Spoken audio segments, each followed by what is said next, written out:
Hello, it's Mark Ruff here with another helpful and informative video on the 7 reasons why Zillow's online evaluation estimates are almost always wrong. Zillow is almost always wrong, and there are basically 7 reasons why that's the case.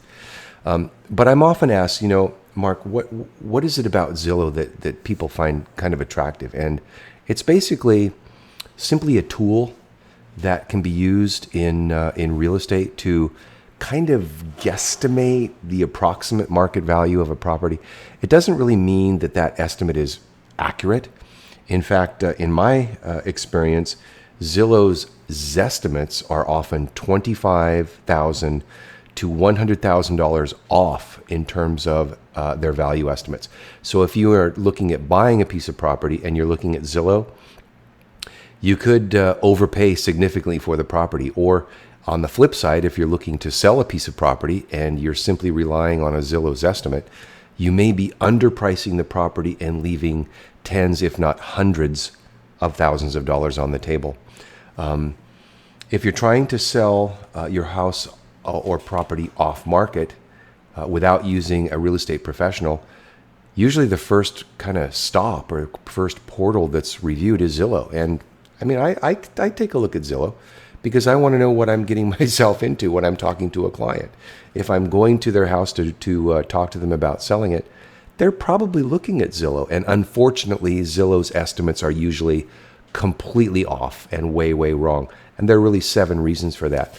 And I'm just going to get down to it. I wrote down basically what I have determined as the 7 reasons why Zillow is almost always wrong. Reason number 1. Zillow uses a historical approach to value estimates. So typically an appraiser will look at about the prior 6 months of historical data to determine a value today. The reason why that is not usually or not often accurate is values 6 months ago don't mean that that's the value today. So that's reason number 1 why Zillow is often always wrong. Reason number 2.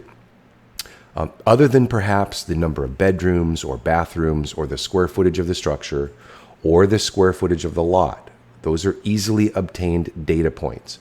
Other than that, Zillow doesn't know whether or not you've updated the kitchen. Zillow doesn't know whether or not you've added central heat and air. Zillow doesn't know whether or not you've expanded out the den. Zillow doesn't know whether or not you've done, $25,000 worth of landscaping. Zillow may not know that you put in a pool last summer. Great, wonderful, but Zillow probably doesn't know that. That's reason number 2. Reason number 3 is Zillow works relatively well, although not all the time, but relatively well when all the houses or all the properties lined up in a tract fit into a nice little box. If they're really conforming properties, really standardized, unit construction or square footages, Zillow can work relatively well under those circumstances. But in the now over 30 years that I've been involved in real estate, rarely, especially in Los Angeles, the Los Angeles area, rarely are the homes standard. There's usually some type of an exception that's going on. What has been added, what has been left inferior in terms of maintenance. So Zillow doesn't really know that. So Zillow gets bogged down when there are exceptions to the rule. Okay, and in my experience, there's usually exceptions to the rule. Okay. Number 4, Zillow likely doesn't know that you have a $30,000 structural crack in your foundation that needs repair. Okay, Zillow doesn't know that. Number 5, Zillow likely doesn't know that your roof is long past its useful life and probably needs upgrading. Zillow doesn't know that, and that impacts value. Number 6, Zillow likely doesn't know that you have a major easement running through the back portion of your lot, which substantially impacts the use of the property. Substantial impact of use means substantial impact in value. Okay? And finally, number 7, Zillow likely doesn't know that you've added some improvements that are not showing up in the public data. Zillow just doesn't know that. So again, if your house is relatively conforming to everything else in the neighborhood, Zillow is a nice place to start, but it's not the best place to finish. All right.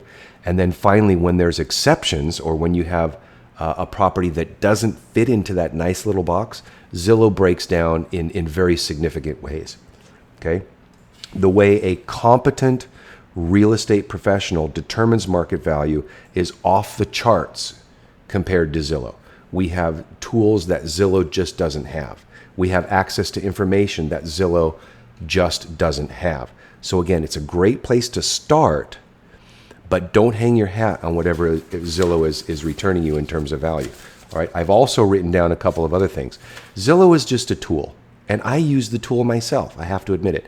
I'll go online, take a look at something. If I'm talking to a prospective client about representing them in the sale of their property, I want to know what the client's looking at. I want to know, is this really accurate or is this not accurate? All right.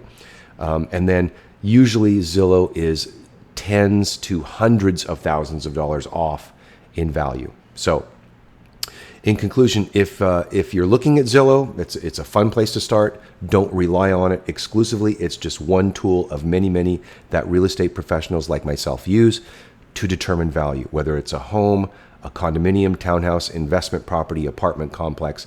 Zillow is usually off in terms of value, so don't rely on it.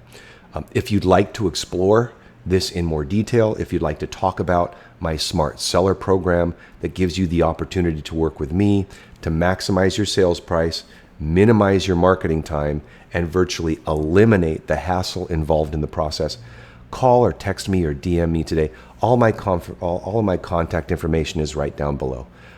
Once again, my name is Mark Ruff. I look forward to chatting with you and helping you achieve your real estate goals. Talk to you soon.